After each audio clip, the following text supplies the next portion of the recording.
Kementerian Agama mewajibkan semua anggota jemaah haji reguler dan petugas haji tahun 2025 terdaftar sebagai peserta aktif program jaminan kesehatan nasional. Hal ini sebagai bentuk perlindungan bagi jemaah mulai dari persiapan, pelaksanaan hingga kepulangan dari ibadah haji. Terus bagaimana peran BPJS Kesehatan dalam memberikan perlindungan kesehatan bagi jemaah haji? Simak Radio Elsinta Semarang pada kesempatan kali ini bersama dengan BPJS Kesehatan Kantor Cabang Semarang bersama saya Nur Kustanto.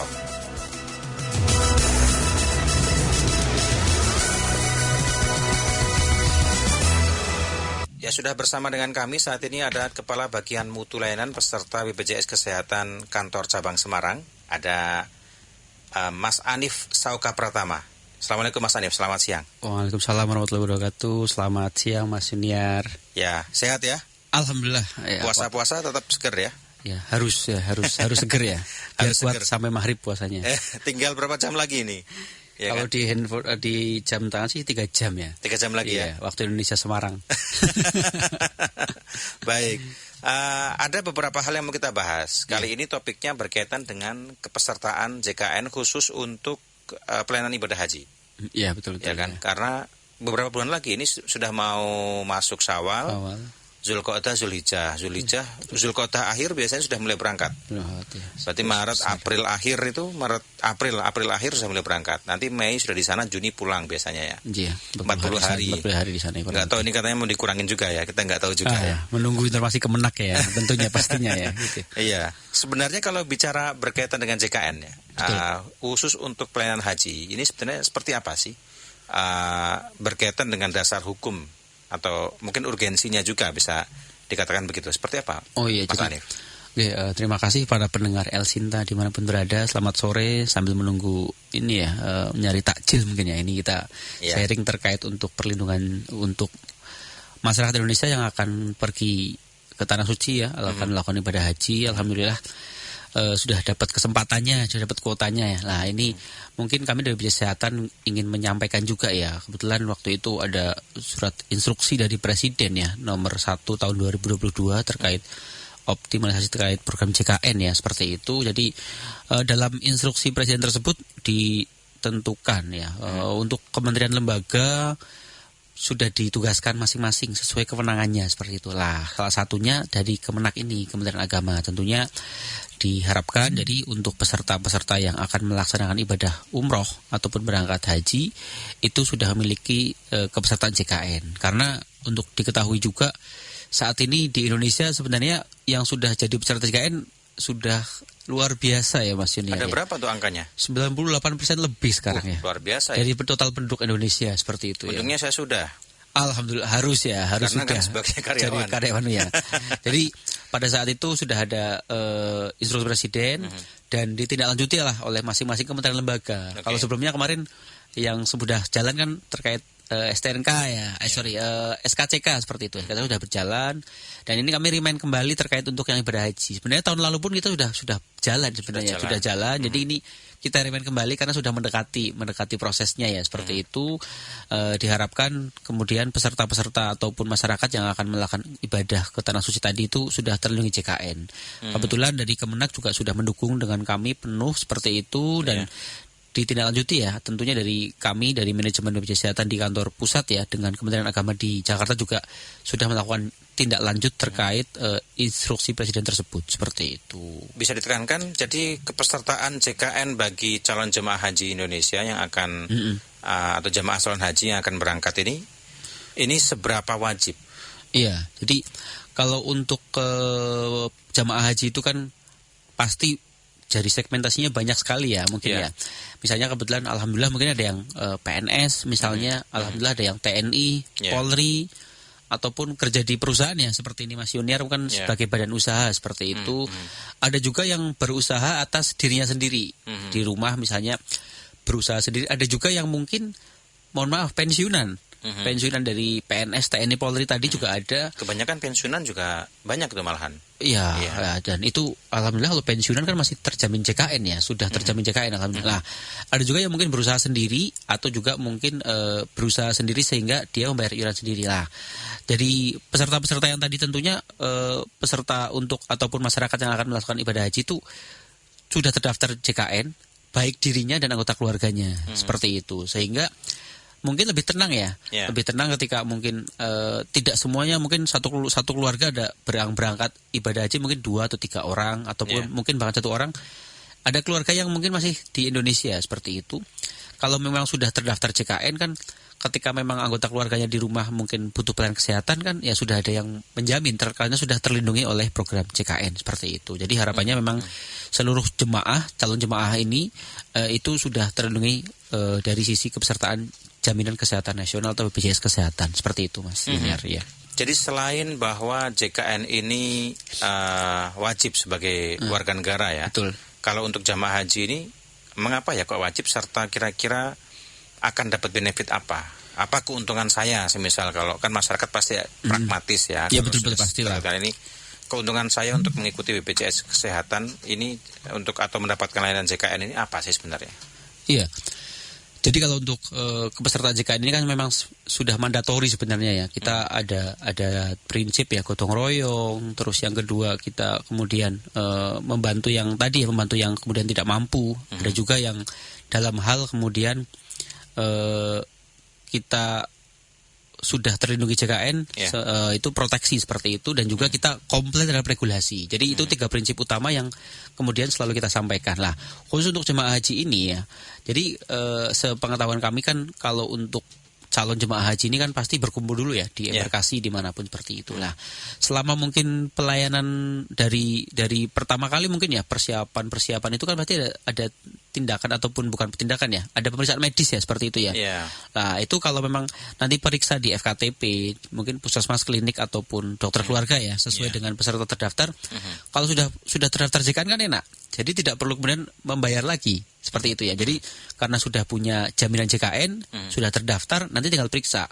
Kalau memang kemudian yang bersangkutan setelah periksa itu ada indikasi, wah ini ternyata perlu dirujuk ya, seperti itu, tentunya sesuai indikasi medis dari Vaskes juga akan merujuk ke Vaskes rujukannya, seperti itu, sesuai dengan indikasi medisnya. Nah itu kalau belum punya JKN, nanti periksanya kan juga nanti out of the pocket mungkin ya, seperti itu ya, membayar sendiri segala macam seperti itu. Kalau sudah punya JKN kan tinggal periksa di sana, karena sudah terbiasa seperti itu, jadi bisa digunakan seperti itu. Jadi lebih irit ya? Ya mungkin lebih mudah ya, karena kan karena sudah punya jaminan, sudah punya terlindungi. Jadi ini cukup pakai KTP, ditunjukkan datanya aktif, lanjut, seperti itu kan. Tidak perlu kemudian menyiapkan hal-hal yang lain ya, memfotokopi segala macam kan. Kalau JKN kan sekarang jika berobat ke Vaskes sudah nggak ada lagi kan fotokopi berkas atau segala macamnya, sudah tidak ada lagi, seperti itu. Jadi tinggal tunjukin KTP atau kalau handphonenya support ya, aplikasi mobil JKN, KIS digital, tunjukin, oh aktif, lanjut, seperti itu. Jadi tidak perlu fotokopi lagi, udah nggak zaman, seperti itu. Jadi bisa langsung ya. Jadi memang pakai aplikasi ya, Mas? Ya, jadi opsinya kita menyediakan opsi 2 hal sebenarnya. Kalau alhamdulillah ini dari Kemendagri kita sudah kerjasama dengan sangat baik ya. Jadi sudah kartu JKN ini itu sudah terintegrasi dengan NIK. Jadi kalau dipanggil NIK-nya di Vaskes, di rumah sakit melalui aplikasi yang terkoneksi dengan BPJS Kesehatan, muncul datanya. Kalau misalnya contoh saya Anif ya, aktif seperti itu. Jadi tidak perlu, kalau lupa nomor kartunya juga cukup pakai NIK juga bisa, seperti langsung itu. Terintegrasi, alhamdulillah seperti itu. Ini kan seingat saya, kalau jemaah calon haji ini ketika akan haji itu kan pasti memiliki yang namanya syarat istitoah. Ini yang berkaitan dengan kesehatan ya.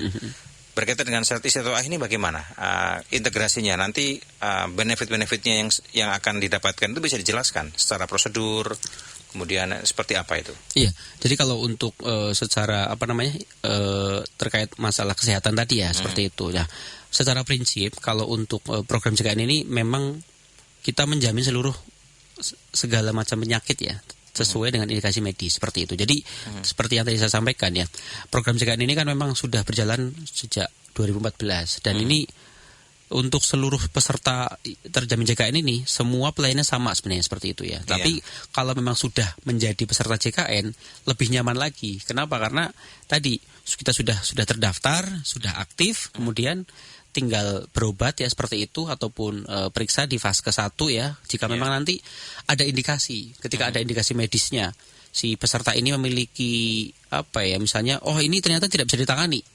Karena kan di vaskes primer itu kan bisa menangani sekian diagnosa. Kalau ada hal diagnosa yang di luar kewenangannya atau butuh spesialis di vaskes rujukan, tentunya dari dokter primer, dalam hal ini dokter keluarga ataupun klinik atau puskesmas akan merujuk ke vaskes primernya vaskes sekunder ya, ada di rumah sakit lanjutannya seperti itu. Seperti itu. Ngaten Mas. Iya. Screening berarti bisa dilakukan pada masa tunggu-tunggu ini ya. Kita kan ini kan ada yang pelunasan, bisa menyicil untuk screening itu bisa berarti. Iya. Jadi alhamdulillah ini screening riwayat pelayanan kesehatan, BPJS kesehatan ini sudah belum screening belum Mas Junior? Sudah. Ya, sudah screening ya. Jadi screening yang lewat aplikasi kan? Ya, betul ya. Jadi kita bisa 2 kali ya. Iya. Satu dulu ya. Ya, jadi program screening ini memang alhamdulillah sudah berjalan beberapa tahun ya. Jadi seluruh peserta JKN termasuk calon jemaah haji tentunya bisa juga memanfaatkan. Kalau memang memiliki handphone yang support bisa pakai screening ya. Tapi bisa pakai handphonenya melalui aplikasi mobil JKN. Tapi kalau memang nggak bisa, sebenarnya bisa pakai WhatsApp juga ada seperti itu ya. Seperti itu. Nanti di sana ada fiturnya juga lah. Nanti diisi tuh screeningnya seperti itu. Screening untuk pelayanan kesehatan. Tapi satu ya Mas.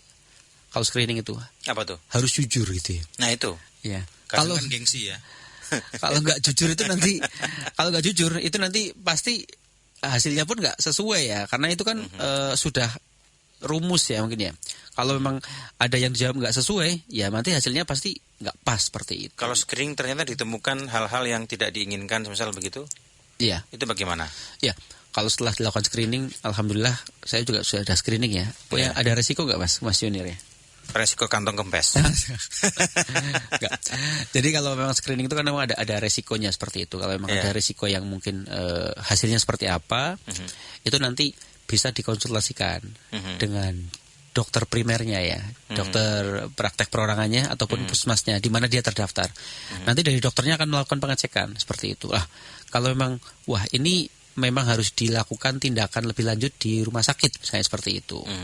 Akan dirujuk misalnya ke poli dalam, spesialis yang lain lagi seperti itu akan dirujuk ke sana untuk ditangani lebih lanjut. Jadi sampai dengan kemudian kan harapannya kalau udah screening ini kan sebelum kejadian yang anfalnya ya seperti itu sudah terdeteksi sejak awal kan.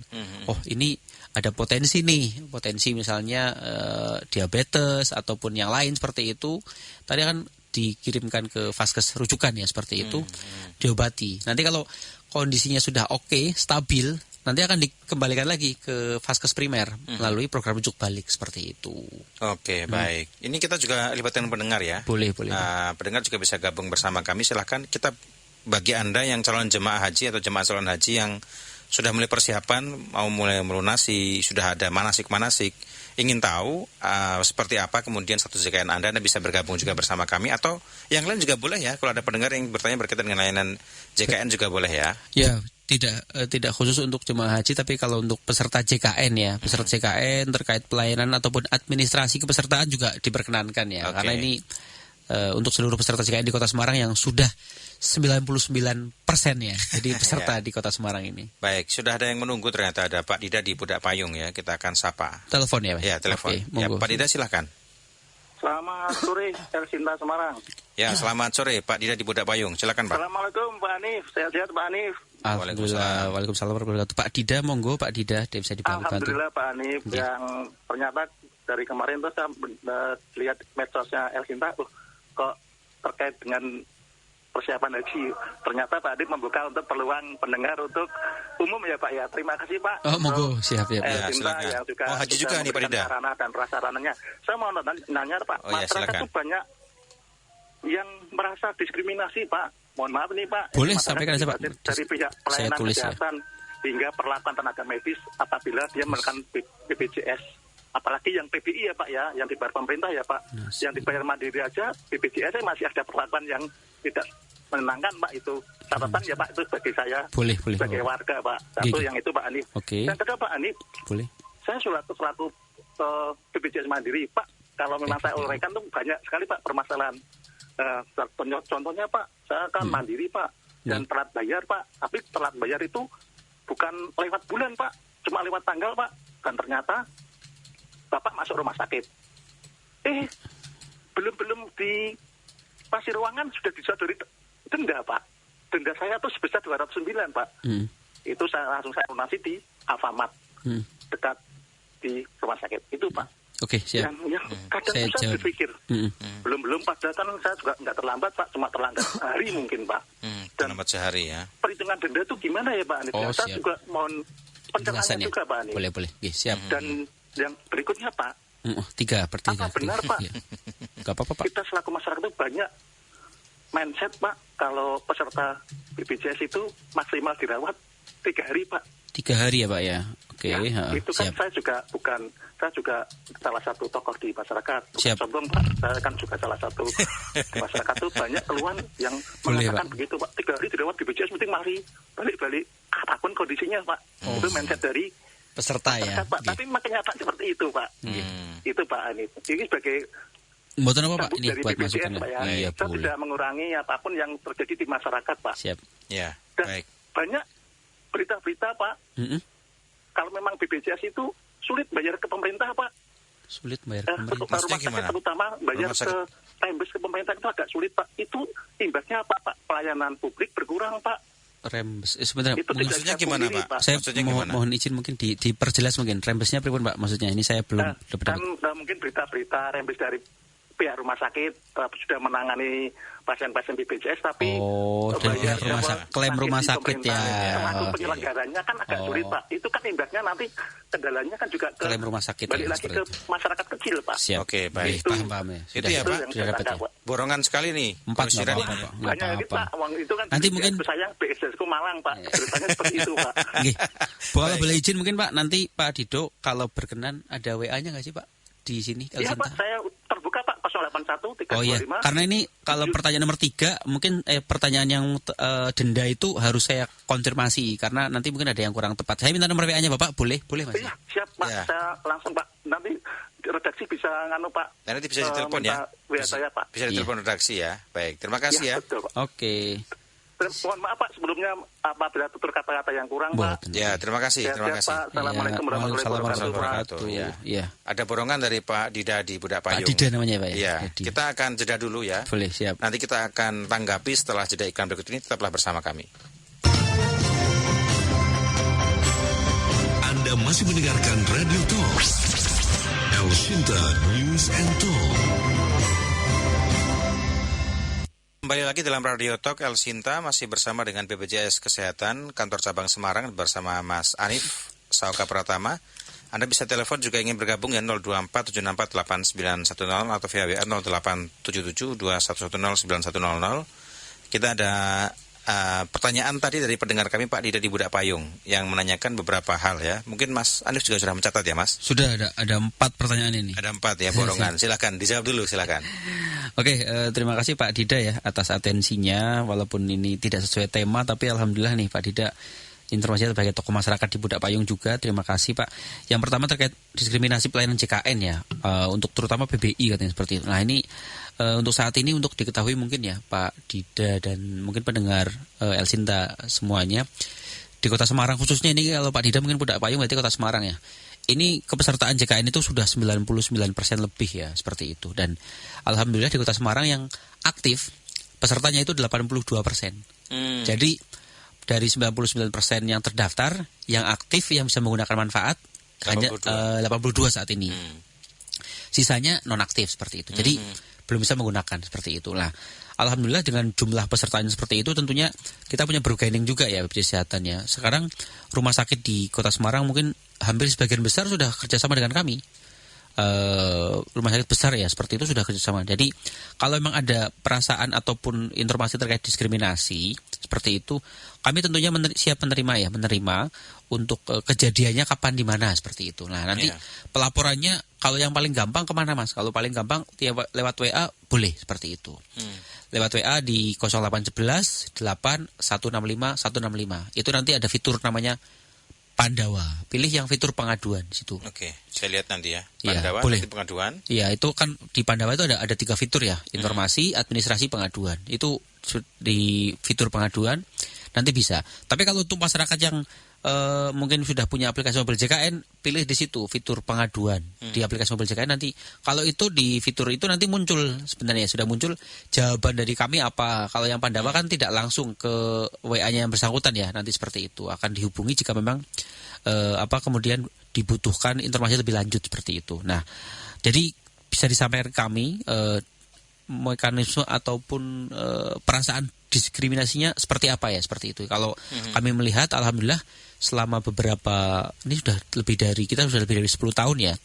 Di 5 tahun terakhir ini untuk hal-hal terkait diskriminasi sudah sangat-sangat berkurang ya, seperti itu ya. Tapi karena kita punya slogan ya, mudah, cepat dan setara. Jadi setara untuk seluruh peserta JKN, baik dia PBI, non PBI dan semuanya. Dan rumah sakit sudah menyiapkan yang namanya janji layanan.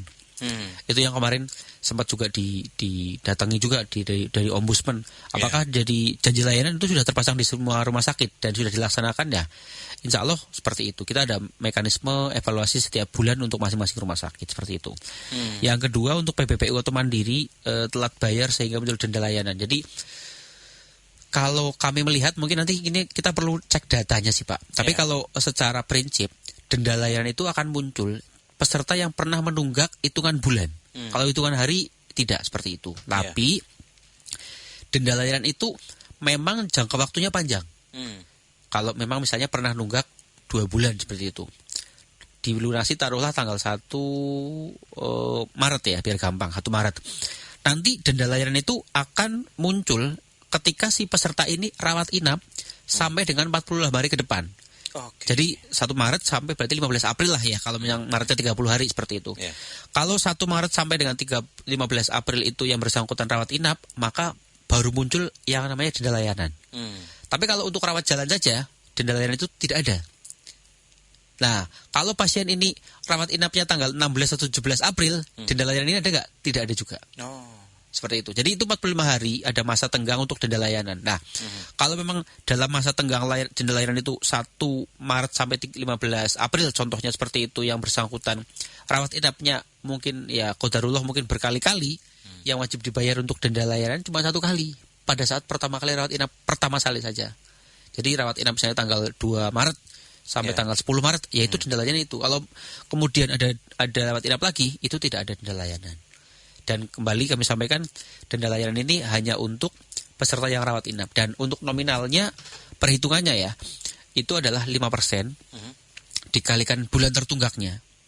Kalau nunggaknya lebih dari 12 bulan, berapa dihitungnya? Maksimal 12. Padahal kalau peserta nunggak itu maksimal berapa? 24 bulan. Tapi kalau untuk hitungan denda, itu maksimal 12 bulan. 5 kali 12 kali diagnosanya apa? Diagnosa di rumah sakit apa? Lah itu yang menghitung memang pihak rumah sakit. Nanti kalau yang mengetahui diagnosa kan pihak dokternya ya. Ini diagnosanya tipes misalnya seperti itu. Kodenya berapa kayak gitu. Nanti muncul dendanya, itu dibayarkan.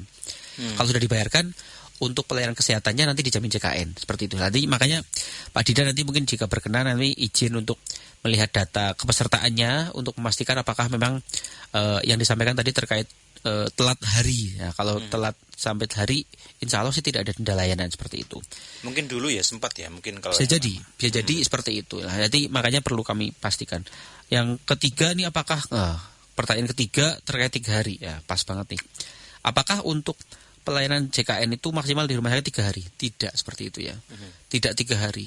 Bahkan kemarin saya ada ya, bukan pengaduan ya, kalau karena peserta belum punya kepesertaan, bukan penduduk Kota Semarang kebetulan ya, tapi dirawatnya di Kota Semarang, muncullah karena memang ada informasi dari dinas ini nggak punya jaminan. Nah, kalau kita kemudian bukan orang Semarang, ya kan dinas juga nggak bisa ya, tidak bisa mendaftarkan ya. Akhirnya kami sambungkan dengan dinas kesehatan di wilayah yang orang KTP-nya orang ini, didaftarkanlah di sana. Dan ini sampai 2 bulan di rumah sakit seperti itu. Di rumah, karena memang belum sembuh ya, dokternya belum mengizinkan pulang ya, masih dirawat di sana. Jadi memang kalau untuk pembatasan hari rawat dari BPJS Kesehatan tidak bisa. Yang sebagai pastiannya itu terkait indikasi medisnya. Kalau dokternya menyatakan boleh pulang, ya pasti pulang. Tapi kalau dokternya belum menyatakan oh ini belum boleh pulang, maka belum pulang. Nah, kalau memang monggo Pak Dida, kalau memang ada informasi seperti itu, kalau memang mungkin sedang berkunjung atau ke rumah sakit mana seperti itu, kami juga siap menerima tentunya. ada petugas kami namanya BPJS 1 di rumah sakit. Itu bisa ditelepon. Kalau memang ada kendala, itu ada posternya minimal 5 titik ya di masing-masing rumah sakit. Misalnya yang dekat sini mungkin rumah sakit yang di Jalan Banyumanik ini ya misalnya seperti itu ada posternya, ada beberapa. Silakan ditelepon petugas kami yang memang standby di RS tersebut. Nanti yang mengkomunikasikan dengan manajemen apakah memang pasien ini mungkin apakah memang sudah boleh pulang seperti itu. Jadi untuk konfirmasinya bisa dibantu oleh tim kami seperti itu yang ada di sana. Seperti itu yang ketiga ya. Kalau terkait klaim, alhamdulillah untuk klaim BPJS Kesehatan kita tidak nunggak ya Pak ya. Memang ada mekanisme. Kalau menyampaikan berkasnya tanggal 1, nanti maksimal hari ke-15 kita bayar seperti itu. Jadi kalau itu memang mekanismenya sudah diatur sejak dulu. Jadi tidak baru-baru ini tidak. Itu sejak adanya BPJS. Sejak BPJS berdiri pun seperti itu. Klaimnya diajukan sekarang, maka hari ke-15-nya baru dibayarkan seperti itu, maksimal seperti itu ya. Jadi ada tenggat waktu untuk kami melakukan verifikasi. Kan berkasnya datang diverifikasi. Nah, kalau ada keterlambatan pembayaran kita bayar vaskes, BPJS kena denda, Mas.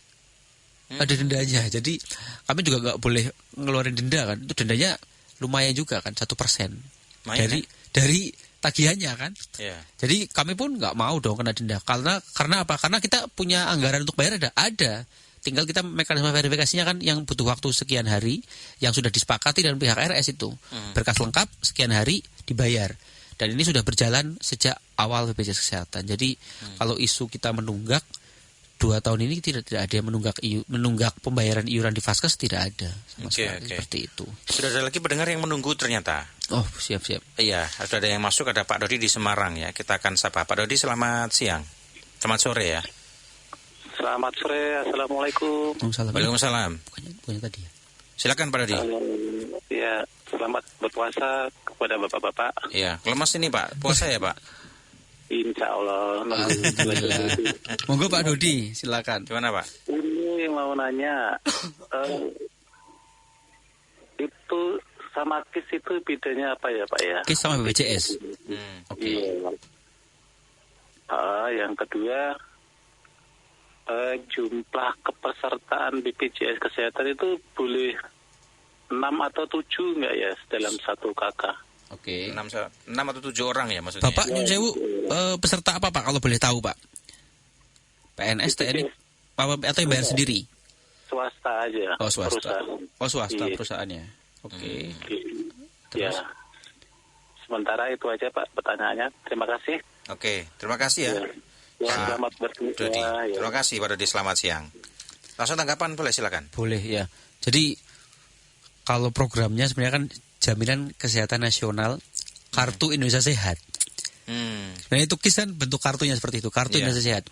Tapi itu karena programnya Pak Jokowi karena waktu itu pertama kali ya. Tapi sebenarnya kalau masyarakat itu dulu taunya kartu BPJS seperti itu ya. Sebenarnya kan program pemerintah Jaminan Kesehatan Nasional. Bentuk identitasnya Kartu Indonesia Sehat, kartu KIS. BPJS badan penyelenggaranya gitu loh. Jadi sebenarnya hal yang berbeda, tapi karena sudah termindset kartu BPJS ya, jadinya masyarakat taunya BPJS seperti itu. Nah, kalau kita ngomongin KIS, Kartu Indonesia Sehat itu semua peserta JKN itu kartunya sama, Kartu Indonesia Sehat. Jadi jangan sampai dibilang KIS itu yang miskin, yang PBI ya, bukan. Jadi KIS itu ya seluruh peserta JKN, kartu identitasnya ya satu. Apakah kartunya warnanya beda? Tidak ada. Kartunya sama-sama. Kalau memang yang pernah dicetakkan kartu, kartunya pasti warnanya seperti itu, biru seperti itu, biru putih, abu-abu seperti itu. Tapi kalau sekarang sudah nggak pakai kartu lagi, jadi kalau mau berobat hanya pakai KTP seperti itu, pakai KTP aja cukup. Baik peserta PBI, non PBI, semuanya pakai KTP. Tapi kalau untuk yang tadi, yang PBI, mungkin yang kami tekankan di sini kepesertaannya, teman-teman peserta PBI itu kan kelasnya kelas 3. Nah, kalau kelas 3 memang ada regulasinya. Mereka ketika rawat inap di rumah sakit tidak bisa naik kelas perawatan. Itu yang membedakan. Kalau untuk jenis identitasnya sama, tapi kalau rawat inap mereka memang di kelas 3. Karena kan memang dibayari iurannya full oleh pemerintah ya, seperti itu. Nah, kalau naik kelas perawatan pada saat itu status kepesertaannya tidak bisa digunakan KIS-nya. Tapi apakah BPJS-nya kartunya kemudian hangus? Tidak. Tapi pada saat perawatan itu tidak bisa dipakai, seperti itu aja. Itu yang perbedaan KIS dengan BPJS Kesehatan. Yang kedua, jumlah kepesertaan untuk satu kakak berapa, seperti itu. Kalau untuk peserta mandiri satu kakak 10, ya boleh daftarin semuanya. Wajib bahkan dalam satu kakak ya. Kalau untuk PNS, itu memang ada regulasinya khusus ya. PNS, TNI, Polri, itu 5 orang. Suami istri yang sah, plus 3 anak maksimal. Seperti itu. Nah, kalau untuk swasta, ini swasta, kami harus memastikan dulu nih. Pak Dodi tadi namanya. Ya, Pak Dodi di Semarang tadi. Pak Dodi itu, satu kakak itu siapa saja?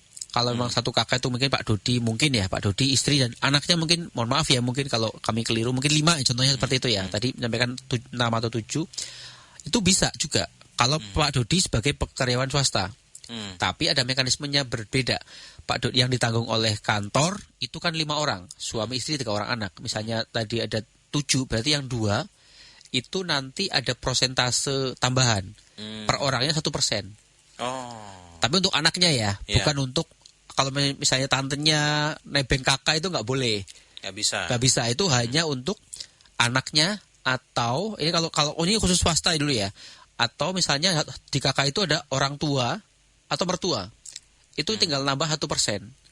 Misalnya, mohon maaf mungkin ya, ini pendapatan atau penghasilannya Pak Dodi misalnya, ini yang biar gampang hitungannya ya. Misalnya 1 juta misalnya seperti itu. Kan sudah dibayari kantor 50.000.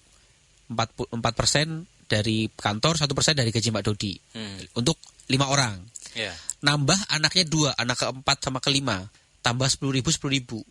Per orang kan 1%. Seperti itu. Nanti gajinya Pak Dodi berarti potong lagi 10.000. Contoh ini ya. Jadi mengajukan dulu kita ke perusahaan ya? Ya, jadi yang itu perusahaannya. Jadi karena kenapa lewat perusahaan? Karena nanti yang motong tambahan persentase itu dari kantor. Dipotongkan, nanti iurannya dibarengkan dengan iuran pembayaran karyawan.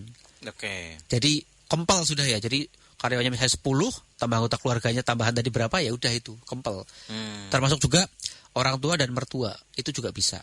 Yang 1% tadi seperti itu. Yang penting bukan tantenya, omnya, adiknya itu ya. Kan ada keluarganya. Itu tangga.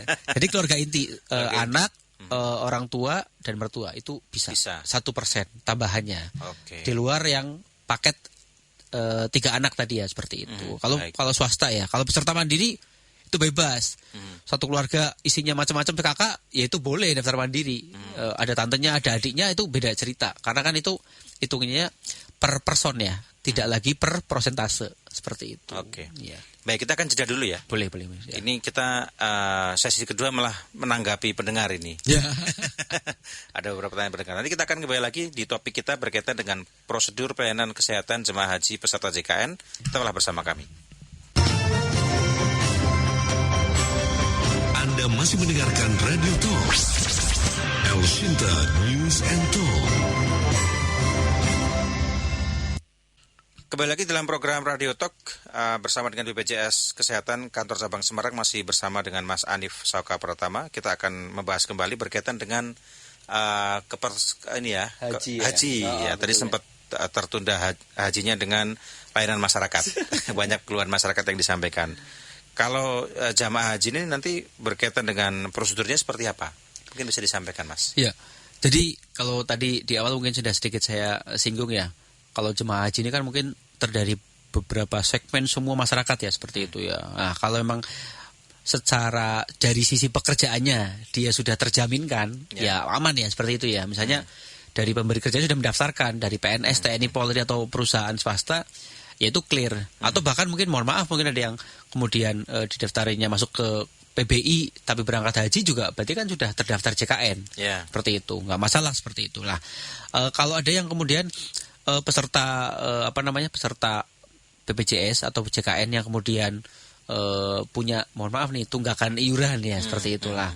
Itu dilunasi bisa seperti itu. Dilunasi untuk kemudian statusnya aktif. Atau mungkin belum mampu langsung. Kalau belum mampu langsung membayar itu, bisa ada namanya program rehab. Tadi saya lihat di radio ya, di di iklan ya. Rencana pembayaran bertahap seperti itu ya. Jadi ada kesempatan untuk melunasi dengan cara cicilan. Tapi tetap langsung bisa aktif ya? Ya, kalau rehab itu nanti setelah setelah lunas aktif seperti itu. Iya. Ini juga untuk aktifnya ataupun pembayaran rehabnya itu cicilannya berapa kali itu dari masing-masing peserta yang menentukan, bukan dari kita ya, seperti itu. Jadi saya mampunya 5 kali, nggak apa-apa 5 kali seperti itu. Tapi memang ada batas maksimalnya, maksimal 12 kali cicilan. Ada bunganya nggak ada bunga ya. Jadi cicil aja, hanya dibantu nyicil situ. Jadi tidak langsung uang tunai full gitu. Lah, kalau ada lagi mungkin ada tadi mungkin yang sudah jadi peserta aktif, ada yang mungkin mohon maaf nunggak iuran sehingga tidak aktif. Ada juga yang kemudian mungkin ya belum terdaftar, mungkin seperti itu. Ada yang mungkin belum terdaftar lah. Kalau yang belum terdaftar itu bisa kemudian daftar kepesertaan, bisa melalui kanal non tatap muka, bisa di care center kami 165. Itu 165 itu 24 jam ya. Itu bisa ditelepon 24 jam. Ada juga kalau mau saya nggak punya pulsa reguler, saya mau WA aja, ya tinggal WA ke Pandawa ya di 0811 8 165 nanti pilih administrasi dan pilih fitur pendaftaran peserta baru seperti itu. Nanti tinggal diupload dokumennya untuk kemudian kepesertaannya nanti aktifnya sesuai dengan 14 hari setelah didaftarkan seperti itu. Jadi bisa diupload dokumennya di situ, bisa? Iya, kalau Pandawa itu memang upload dokumen. Nanti petugas kami, petugas khusus Pandawa itu akan mengecek kelengkapan dokumen dan kesesuaian dokumen. Kan butuhnya hanya KK dan nomor rekening bank halaman depan, nanti nomornya berapa, itu untuk kemudian kami input ke dalam sistem seperti itu. Nah, nanti kalau untuk hal yang lain monggo, kelas berapa, fasenya di mana, itu kami serahkan kepada masing-masing peserta seperti itu. Oke. Tadi sudah ya, semisal ada peserta yang ternyata kepesertaan tidak aktif bukan karena menunggak. Itu juga ada, bisa. Iya, ada kondisinya mungkin dia sebelumnya kerja di perusahaan A ya seperti itu, tapi kemudian resign atau kemudian keluar seperti itu, atau mungkin sebenarnya masuk PBI, tapi kemudian dianggap sudah mampu, hasil verifikasi dikeluarkan dari SK seperti itu. Itu sudah punya kepesertaan tapi nggak aktif ya. Mungkin ini kalau di Kota Semarang terus berarti mau haji misalnya. Mau haji seperti itu. Kalau di Kota Semarang berarti ini masuk ke dalam kriteria yang kan yang aktif di Kota Semarang 82% ya, dari 99% peserta ya. Jadi kriteria itu sudah punya tapi nggak aktif seperti itu. Kalau memang seperti itu berarti tinggal mengaktifkan kembali kepesertaannya. Seperti itu. Apakah ada tunggakan iuran? Tidak ada. Kalau memang dia terakhir keluar dari perusahaan atau nonaktif karena PBI, apakah ada tunggakan iuran? Kalau sebelumnya belum pernah jadi peserta mandiri, tentunya tidak ada. Tinggal mengaktifkan kembali kepesertaannya BPJS Kesehatan seperti itu. Sebagai peserta mandiri, kalau belum bekerja seperti itu ya. Kalau bekerja dari kantor perusahaannya tempat dia bekerja yang mendaftarkan seperti itu. Oke. Ini ada pertanyaan juga dari Pak Yani di Kendal ya. Ini bertanya mungkin isu umum aja. Iuran BPJS kok belum dinaikkan padahal terjadi kenaikan harga obat alkes dan fasilitas lainnya tiap tahunnya. Kemudian dan tambahan, namun saya belum berhaji jadi cover maupun recovery-nya belum mengalami secara langsung di pelayanan dan perlindungan haji. Ya, langsung tanggapannya aja, silakan. Oh, terkait iuran JKN-nya. Iya, kalau dulu memang ada bukan isu, sebenarnya ada ketentuannya itu. Untuk iuran jaminan kesehatan nasional itu ditinjau itu 2 tahun sekali. Tapi ini sudah lebih dari 2 tahun. Untuk iuran yang terakhir itu memang belum ada penyesuaian sampai dengan saat ini. Nah, tentunya BPJS Kesehatan itu kita kalau untuk iuran segala macam seperti itu kan memang peraturan presiden, bukan kami yang menentukan. Lah, kalau memang nanti dimintai data terkait untuk utilisasi pemakaian segala macam seperti itu, tentunya BPJS akan menyampaikan. Lah, tinggal nanti dari pemerintah akan membahasnya kapan terkait untuk misalnya ada penyesuaian iuran segala macam seperti itu, kita menyesuaikan dari pemerintah seperti itu.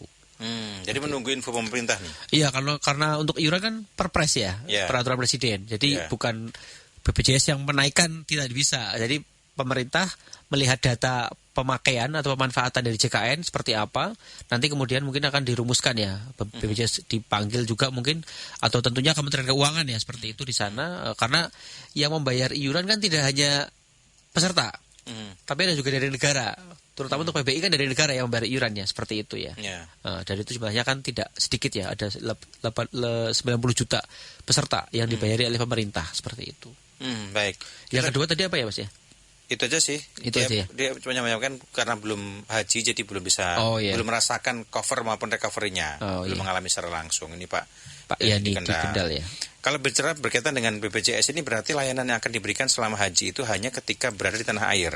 Iya. Bagaimana kemudian ketika di tanah suci? Iya, jadi kalau untuk JKN kan Jaminan Kesehatan Nasional Kartu Indonesia Sehat itu memang saat ini kan hanya berlaku di Indonesia ya seperti itu. Jadi belum bisa dirujuk ke luar negeri, itu belum ada ya seperti itu sampai dengan saat ini. Jadi dari yang bersangkutan mungkin pelayan di rumah sampai dengan di embarkasi ya. Karena saya punya cerita ya, ini cerita real. Gimana tuh? Punya cerita real tetangga waktu itu di Semarang. Cilacap ya. Oh, di Cilacap ya. Cilacap. Berarti embarkasinya masih mana? Solo juga. Masuknya Solo jauh waktu ya, itu. ya. Maksudnya Solo. Teman saya itu tetangga itu sama ibunya mau berangkat ke Tanah Suci. Qadarullah ya, di Solo itu beliaunya ibunya yang sakit ya. Kalau teman saya itu kan seangkatan itu sehat lah, bukan pegawai BPJS juga bukan. Itu sakit di Solo. Jadi sampai dia di Solo di embarkasinya sebelum berangkat ya. Okay. Sampai dia diundur keberangkatannya karena memang tidak memungkinkan kondisinya, dirawat ya. Alhamdulillah pada saat itu dia udah nanya-nanya nih karena anaknya sudah kerja di kantor punya BPJS, ibunya belum. Gimana ya mendaftar? Oh ya nggak apa-apa daftar sini, saya bantu untuk pendaftarannya. Sebelum berangkat. Oh, ya. Sudah saya daftarkan. Jauh-jauh hari dong ya? Iya jauh hari karena kan waktu butuh 14 hari. Di Solo dirawat di rumah sakit, nah itu ditanggung JKN. Di rumah sakit yang ada di Solo seperti itu. Karena atau di Boyolali waktu itu ya, karena kan itu deket ya. Oh bisa ya? Bisa. Jadi kalau dalam kondisi sakit yang mungkin cukup parah, bisa langsung dibawa dimanapun rumah sakitnya. Iya, kita punya prinsip namanya portabilitas ya. Jadi itu bisa dipakai di mana saja selama masih di Indonesia seperti itu. Jadi kayak contohnya misalnya saya berkunjung ke Jogja misalnya seperti itu. Di sana mungkin seminggu atau 2 minggu, tiba-tiba mungkin butuh pelayanan kesehatan, sakit. Tapi karena nggak emergency, saya berobatnya ke klinik atau ke puskesmas atau ke dokter keluarga. Yang memang saat itu buka dan bekerja sama dengan BPJS Kesehatan. Taunya dari mana? Taunya di mobil JKN. Vaskes terdekat di mana nih? Di situ ada yang bekerja sama. Saya berobat ke sana. Bisa. Meskipun vaskes saya di Semarang misalnya. Saya bisa itu. Itu namanya kita dapat dilayani di sana 3 kali selama 1 bulan. Nah, kalau memang saya Jogjanya mungkin di sana mungkin sampai 2 bulan, mending saya pindah vaskes. Tapi kalau saya di sana mungkin cuma sebulan, nggak usah saya pindah vaskes dong. Saya di sana sebentar, ketika butuh pelayanan kesehatan, tinggal datang ke vaskes terdekat. Mungkin saya domisilinya misalnya di daerah UGM ya, di situ vaskes yang terdaftar BPJS Kesehatan mana saja kan kelihatan di mapnya. Di mapnya di aplikasi mobil JKN bisa berobat di situ. Tapi untuk kondisi emergensi, maka peserta kemudian itu dapat langsung ke rumah sakit seperti itu. Baik, ini biasanya kan kalau jemaah saja diingat ya, jemaah calon haji itu ketika akan berangkat akan diperiksa kesehatannya, kemudian apakah dia layak terbang atau tidak. Itu nanti gimana, cover JKN itu apakah sejauh itu atau seperti apa? Iya, kalau untuk JKN yang saat ini kita untuk pelayanan kesehatan yang dijamin oleh JKN memang sesuai indikasi medis ya. Jadi bukan karena based on untuk permintaan seperti itu ya. Jadi kalau untuk sesuai kebutuhannya medisnya seperti ini ya itu yang dijamin oleh JKN. Tapi kalau untuk ada kekhususan misalnya syarat seperti itu ya itu mungkin bukan jadi JKN ya seperti itu ya. Jadi yang JKN itu dari sisi indikasi medis yang diberikan seperti itu ya. Tapi tentunya ada screening tadi kan sudah sangat membantu ya. Sudah tahu kondisinya layak atau tidak untuk aktivitas yang mungkin agak berat ya di sana seperti itu ya. Kayak Mas Yanuar kan sudah berkunjung ke sana juga seperti itu. Iya, bertugas ya. Lebih tepatnya bertugas.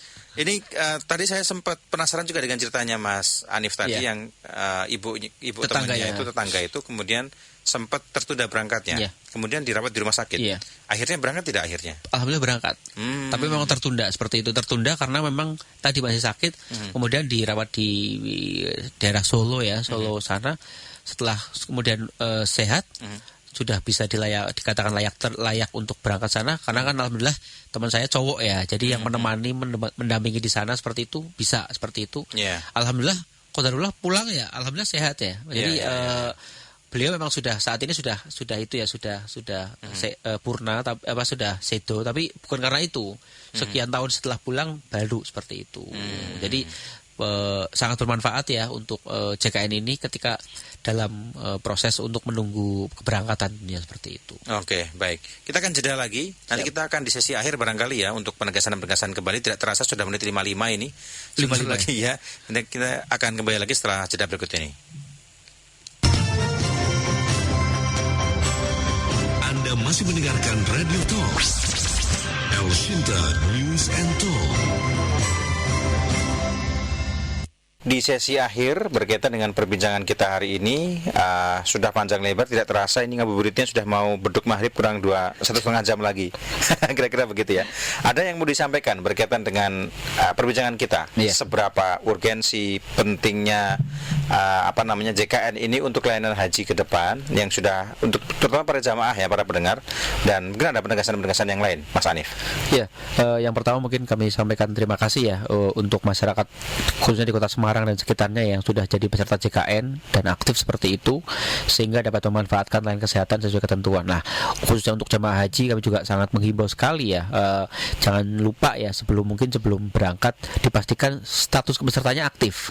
Jadi kalau ingin tahu aktif atau tidaknya, ngecek sendiri bisa ya lewat aplikasi mobil JKN-nya masing-masing atau lewat WhatsApp Pandawa. Jadi tahu nanti statusnya pesertanya aktif atau tidak. Bahkan mengecek juga untuk keluarganya, sehingga kalau sudah aktif terdaftar seluruhnya, ketika mungkin ada anggota keluarga ditinggal ya sedang berangkat haji, sudah tenang ya jika nanti anggota keluarganya dulu ada yang sakit, kemudian sudah dapat ditangani karena sudah terlindungi program JKN. Nah, untuk masyarakat yang kemudian sudah terdaftar saat ini, baik yang peserta mandiri maupun yang lain, kalau untuk peserta mandiri kami dorong ya, untuk saat ini di Kota Semarang memang masih ada gap sekitar 17% masyarakat yang sudah terdaftar tapi tidak aktif. Itu harapannya dapat kemudian melakukan pembayaran iuran secara rutin. Kalau memang belum mampu membayar secara lunas, langsung manfaatkanlah program cicilan yang saat ini sudah disediakan oleh BPJS Kesehatan tanpa bunga seperti itu, hanya menyicil dari total tunggakan iuran yang ada, seperti itu. Mungkin itu Mas Yanuar dari saya. Baik, terima kasih Mas Hanif sudah berbincang bersama El Sinta 1 jam ini ya, dan semoga posnya lancar juga ya. Alhamdulillah, bismillahirrahmanirrahim ya, lancar dan diterima. Baik, terima kasih, selamat sore Mas. Selamat sore. Demikian benar wawancara kami bersama dengan Kepala Bagian Mutu Layanan Peserta BPJS KC Semarang, Mas Hanif Sauka Pratama, dan nantikan lagi perbincangan kami berikutnya. Selamat sore, sampai jumpa, selamat berpuasa.